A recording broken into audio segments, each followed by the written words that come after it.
ភាពតានតឹងរវាងសហរដ្ឋអាមេរិកនិងអ៊ីរ៉ង់គឺជាចំនួនភូមិសាស្ត្រនយោបាយដ៏ស្មុគស្មាញនិងរ៉ាំរ៉ៃបំផុតមួយនៅក្នុងពិភពលោកដែលបានប្រែក្លាយសហរដ្ឋអាមេរិកនិងអ៊ីរ៉ង់ពីមិត្តក្លាយទៅជាសត្រូវអស់រយៈពេលជាច្រើនឆ្នាំកន្លងមកហើយតាមការពិតអ៊ីរ៉ង់នៅមុនបដិវត្តន៍ឆ្នាំ1979គឺជារបបរាជានិយមដែលស្ថិតក្រោមអំណាចរបស់ស្ដេចឆាមហាម៉ាត់រេហ្សាផាឡាវីដែលមានទំនាក់ទំនងយ៉ាងជិតស្និទ្ធបំផុតជាមួយសហរដ្ឋអាមេរិកនិងបណ្ដាប្រទេសលោកខាងលិចប៉ុន្តែក្រោយមកក៏បានប្រែក្លាយទៅជាសត្រូវនឹងគ្នាទៅវិញតាមមានចំណុចសំខាន់អ្វីខ្លះដែលបង្កឲ្យមានភាពតានតឹងមួយនេះនៅក្នុងវីដេអូនេះលោកអ្នកនឹងបានជ្រាបអំពីចំណុចសំខាន់ដែលបង្កឲ្យមានភាពតានតឹងរវាងសហរដ្ឋអាមេរិកនិងអ៊ីរ៉ង់ដែលអូសបន្លាយពេលរហូតមកដល់នឹងបច្ចុប្បន្ននេះចំណុចទី1បដិវត្តន៍អ៊ីស្លាមឆ្នាំ1979បដិវត្តន៍អ៊ីស្លាមឆ្នាំ1979ដឹកនាំដោយអាយ៉ាតូឡាខូមេនីដែលបានទម្លាក់ស្ដេចឆាមហាម៉ាត់រេហ្សាផាឡាវីដែលជាស្ដេចគាំទ្រដោយសហរដ្ឋអាមេរិកបដិវត្តន៍នោះបានបង្កឲ្យមានវិបត្តិចំណាត់ខ្មាំងឆ្នាំ1979ដល់ឆ្នាំ1981ដែលពេលនោះនិស្សិតអ៊ីរ៉ង់បានសម្រុកចូលស្ថានទូតសហរដ្ឋអាមេរិកក្នុងទីក្រុងតេអ៊ីរ៉ង់និងចាប់ខ្លួនបុគ្គលិកអាមេរិក52នាក់ទុកជាចំណាត់ខ្មាំងអស់រយៈពេល444ថ្ងៃព្រឹត្តិការណ៍នេះបានធ្វើឲ្យសហរដ្ឋអាមេរិកកាត់ផ្តាច់ទំនាក់ទំនងការទូតជាមួយអ៊ីរ៉ង់ជាផ្លូវការនៅឆ្នាំ1908ចំណុចទី2សង្គ្រាមអ៊ីរ៉ាក់អ៊ីរ៉ង់ឆ្នាំ1908ដល់ឆ្នាំ1988ក្រោយបដិវត្តន៍អ៊ីស្លាមនៅអ៊ីរ៉ង់ឆ្នាំ1979និងការចាប់ខ្លួនបុគ្គលិកស្ថានទូតសហរដ្ឋអាមេរិកធ្វើជាចំណាត់ខ្មាំងសហរដ្ឋអាមេរិកបានចាត់ទុកអ៊ីរ៉ង់ជាសត្រូវដ៏ធំបំផុតរបស់ខ្លួននៅមជ្ឈិមបូព៌ានៅពេលអ៊ីរ៉ាក់បានវាយលុកអ៊ីរ៉ង់នៅឆ្នាំ1908សហរដ្ឋអាមេរិកបានមើលឃើញថាជ័យជំនះរបស់អ៊ីរ៉ង់នឹងធ្វើឲ្យមានការរីករាលដាលនៃឥទ្ធិពលអ៊ីស្លាមនិយមជ្រុលដែលគំរាមកំហែងដល់ប្រភពប្រេងនិងស្ថិរភាពក្នុងតំបន់ទោះបីជាពេលនោះសហរដ្ឋអាមេរិកមិនបានប្រកាសសង្គ្រាមជាផ្លូវការទេប៉ុន្តែសហរដ្ឋអាមេរិកបានផ្ដល់ជំនួយដល់អ៊ីរ៉ាក់តាមរយៈរូបភាពជាច្រើនដូចជាជំនួយផ្នែកចារកម្មជំនួយផ្នែកសេដ្ឋកិច្ចការដកអ៊ីរ៉ាក់ចេញពីបញ្ជីខ្មៅនិងកិច្ចការពារដែនទឹកជាដើមចំណុចទី3កម្មវិធីនុយក្លេអ៊ែរកម្មវិធីនុយក្លេអ៊ែរគឺជាចំណុចក្តៅបំផុតនៃភាពតានតឹងរវាងសហរដ្ឋអាមេរិកនិងអ៊ីរ៉ង់សហរដ្ឋអាមេរិកនិងសម្ព័ន្ធមិត្តបារម្ភថាអ៊ីរ៉ង់កំពុងព្យាយាមផលិតអាវុធនុយក្លេអ៊ែរ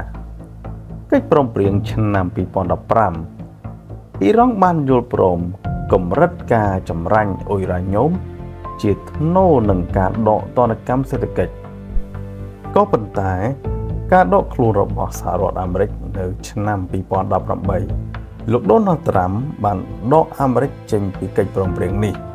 និងដាក់ទណ្ឌកម្មយ៉ាងធ្ងន់ធ្ងរឡើងវិញដែលធ្វើឲ្យអ៊ីរ៉ង់ខឹងសម្បារនិងចាប់ផ្ដើមបំពេញកិច្ចព្រមព្រៀងឡើងវិញចំណុចទី4ឥទ្ធិពលក្នុងតំបន់មជ្ឈិមបូព៌ាសហរដ្ឋអាមេរិកបានចោទប្រកាន់អ៊ីរ៉ង់ថាបានគ្រប់គ្រងក្រុមប្រដាប់អាវុធផ្សេងដែលហៅថា Proxy Group ដើម្បីពង្រីកឥទ្ធិពលនិងបង្កអស្ថិរភាពរួមមានក្រុម Hezbollah នៅលីបង់ក្រុម Hamas នៅ Gaza ក្រុម Houthi នៅ Yemen ដែលកំពុងវាយប្រហារនាវាដឹកជញ្ជូននៅសមុទ្រក្រហមនិងក្រុមសកម្មប្រយុទ្ធនៅក្នុងប្រទេសអ៊ីរ៉ាក់និងស៊េរីចំណុចទី5ការវាយប្រហារសងសឹកគ្នាទៅវិញទៅមកភាពតានតឹងបានឈានដល់ចំណុចគ្រោះថ្នាក់បំផុតក្នុងព្រឹត្តិការណ៍សំខាន់ដូចជាការសម្លាប់លោកកាសែមសូលេម៉ានីកាលពីឆ្នាំ2020ដោយពេលនោះសហរដ្ឋអាមេរិកបានប្រើដ្រូនសម្លាប់មេទ័ពកម្ពុជារបស់អ៊ីរ៉ង់រូបនេះ ដែលស្ទើរតែបង្កឲ្យមានសង្គ្រាមខ្នាតធំជំលោះអ៊ីស្រាអែលនិងហ្គាហ្សាចាប់ពីខែតុលាឆ្នាំ2023មកភាពតានតឹងបានកើនឡើងខ្លាំងដោយសារតែអាមេរិកគាំទ្រអ៊ីស្រាអែលចំណែកអ៊ីរ៉ង់គាំទ្រក្រុមហាម៉ាស់និងក្រុមដទៃទៀតដែលប្រឆាំងនឹងអ៊ីស្រាអែលចំណុចទី6សន្តិសុខផ្លូវទឹកនិងសេដ្ឋកិច្ចអ៊ីរ៉ង់តែងតែគម្រាមបិទច្រកសមុទ្រហូមុសដែលជាផ្លូវដឹកជញ្ជូនប្រេងដ៏សំខាន់បំផុតរបស់ពិភពលោកប្រសិនបើខ្លួនត្រូវបានគាបសង្កត់ខ្លាំងពេកការគម្រាមបិទច្រកសមុទ្របែបនេះប៉ះពាល់ដល់តម្លៃប្រេងនិងសេដ្ឋកិច្ចសកលលោកទាំងមូលបច្ចុប្បន្នទំនាក់ទំនងនេះស្ថិតក្នុងស្ថានភាពសង្គ្រាមត្រជាក់ដែលអាចផ្ទុះជាចំនួនប្រដាប់អាវុធគ្រប់ពេលប្រសិនបើមានការកណនាខុសពីភាគីណាមួយជាពិសេសនៅក្នុងបរិបទនៃសង្គ្រាមនៅមជ្ឈមបូព៌ានាពេលបច្ចុប្បន្ននេះសរុបសេចក្តីមកភាពតានតឹងរវាងសហរដ្ឋអាមេរិកនិងអ៊ីរ៉ង់ដែលអូសបន្លាយពេលមកដល់និងពេលបច្ចុប្បន្ននេះវាបណ្ដាលមកពី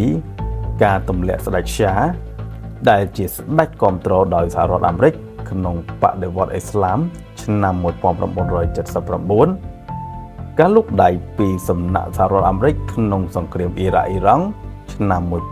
1908ដល់ឆ្នាំ1988កម្មវិធីនុយក្លេអ៊ែរនៅអ៊ីរ៉ង់ឥទ្ធិពលអ៊ីរ៉ង់ក្នុងតំបន់មជ្ឈមបូព៌ាដែលគាំទ្រក្រុមប្រដាប់អាវុធផ្សេងៗការវាយប្រហារសងសឹកគ្នាទៅវិញទៅមកនិងការគំរាមបិទច្រកសមុទ្រហូមុសពីសំណាក់អ៊ីរ៉ង់ជាដើមសូមបងប្អូនជួយចុច like និង subscribe ដើម្បីទទួលបាននូវវីដេអូថ្មីៗទៀតពីយើងខ្ញុំសូមអរគុណ